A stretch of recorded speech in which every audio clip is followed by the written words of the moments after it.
My Soulmate's a Slime by admay19 Great Forest of Jura. Tempest, Maeva sighed leaning against a tree, watching the fire flicker before her. The first time she heard that word was when she received this mission from Makarov, the guild master of fairy tale. It's rather concerning how a magnificent forest like Jura was infested and inhabited by monsters, the words of her master ringing clear in her mind. Above all, a slime claimed to be the ruler as the harbinger of chaos and calamity, feared by kingdoms and towns. So there she is with her sister, in the domain of the said forest to search for this slime and end him. Kill him was the given request of the client who talked to Makarov. But that is not the fairy tale way. They don't just bare their fangs to anyone unless there is a clear reason and evidence of their crime. Another sigh left her lips, her gaze soon wandering at her slumbering little sister as it's almost 1 in the morning. And yet she couldn't sleep as usual. Not when she felt something amiss going on around the forest. Though it was peaceful and seemed out of danger, she just was sure someone is watching them closely, but she didn't bother calling out. She knew the inhabitants there were just cautious and she doesn't blame them, hence, she even agrees with that very idea. Maya stirred in her sleep, mumbling about her sweet comfy bed back at their home, urging Maeva to smile.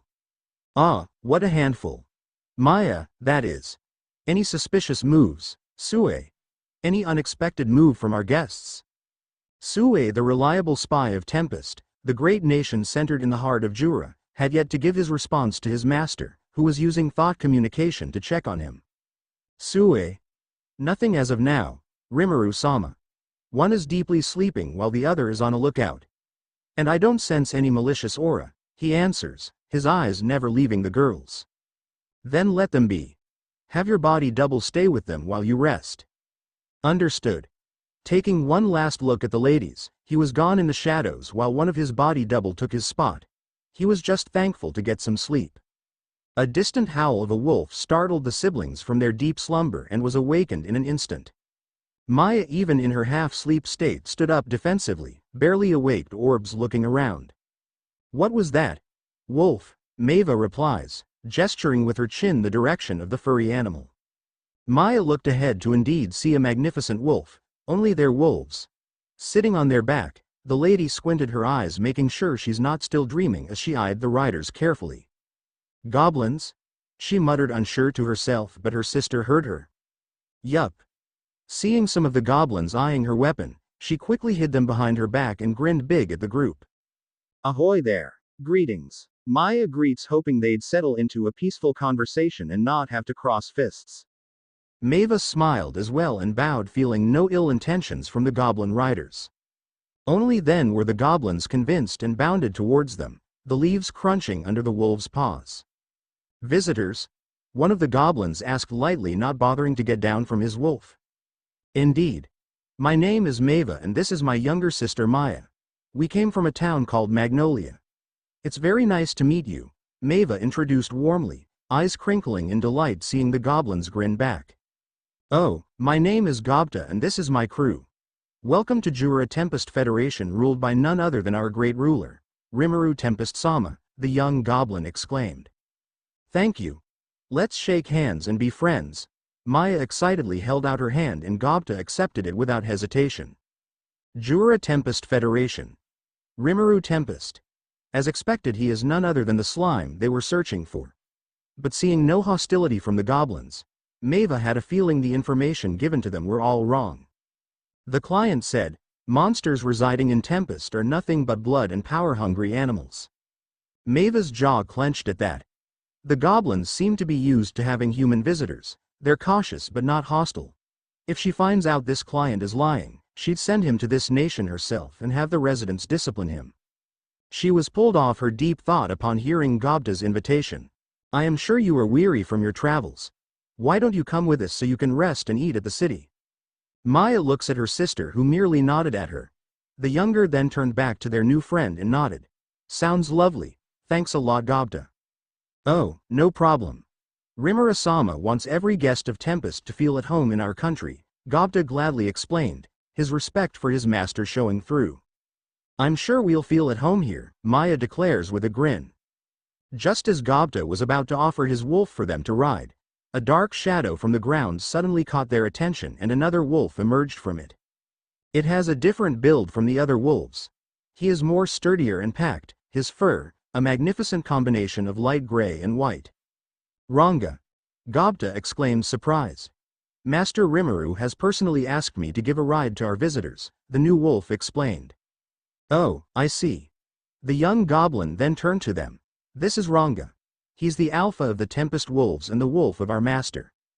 Both ladies bowed, startling Ranga a little. He had never seen humans bow to him, so this is quite an experience. He lowered his head, bowing back with the other wolves following, surprising the goblins as well. Come on then, let's get you to the city. Ranga lowered his body and soon the ladies placed themselves on his back. With a small howl, the alpha then set off, followed by the goblin riders.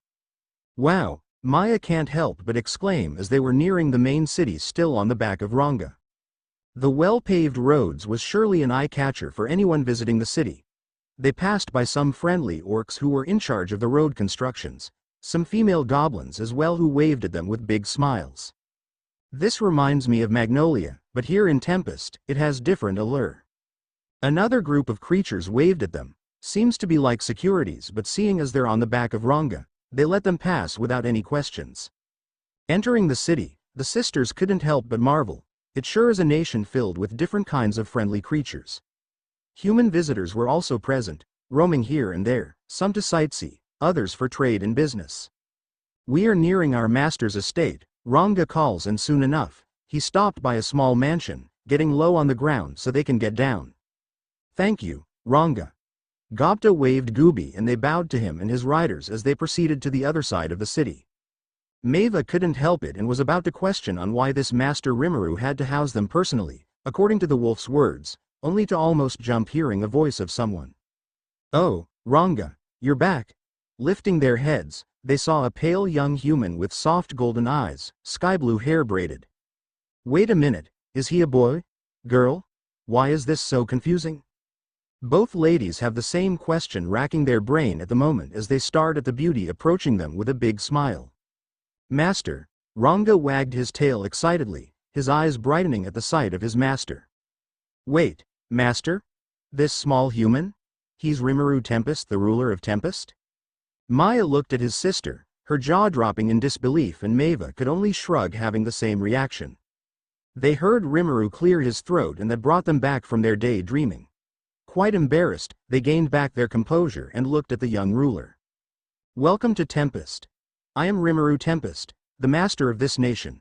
I heard you girls were sleeping in my forest last night, so I knew right away you were travelers from another nation. Oh, wow, straightforward, huh? As to how he knew of their arrival, did they really have to ask of that? Rimuru was about to say something else when two individuals came and stood behind him. One female, one male. Both were having intense but charming aura, just like this ruler. Rimuru-sama, so these are our visitors? The male asked, eyeing them calculatively. Is he smirking? Yes, Diablo. They are. What a name. The male scanned Maya as if he's analyzing her before a sweet smile adorned his lips. Whatever it is, it creeped the girl out. They are my secretary and my butler. This is Shion and Diablo. Rimuru introduced them, but all Maya wants to do now was to smack this butler who keeps smiling at her. Creepy. Mava noticed the strange interaction but said nothing as she bowed to the two. Maya tsked under her breath before doing the same, even though she very much scowled. The older pondered upon herself. Having these two assistants, no wonder Tempest is powerful. A ogre and a demon. Huh? Not quite. A demon and higher demon? Well then, how about she'll try another approach? She usually doesn't do this, but this is a nation of monsters they're talking about. Pleasure to meet all of you. I am Mava Sky Dragneel and this is my younger sister, Maya Astra. High Princesses of Alvarez. The reaction was immediate. Even Maya was surprised as to why her older sister introduced them like that. Princesses of Alvarez and not wizards from fairy tale. Alvarez? The strongest and richest empire of all? Shion exclaimed, her eyes wide, mouth agape. The unbreakable and most powerful empire for years? Rimuru had the exact same reaction as Shion that made Mava giggle dearly. Alvarez, The demon butler interjected. Yeah, got a problem with that? Maya sassed, her chin tipped as she stares at the male who'd been irritating her for a while now. He chuckled at her defensive response before speaking. Ruled by Emperor Zirf, the Black Wizard. Glad to know he's still doing well. Maeva's brows pinched. Surely something is up with this demon. Diablo. You know of this emperor? Rimuru questions, knowing all too well the quirks of his butler when he is interested in something. Yes, Rimuru-sama. He's a long-time friend.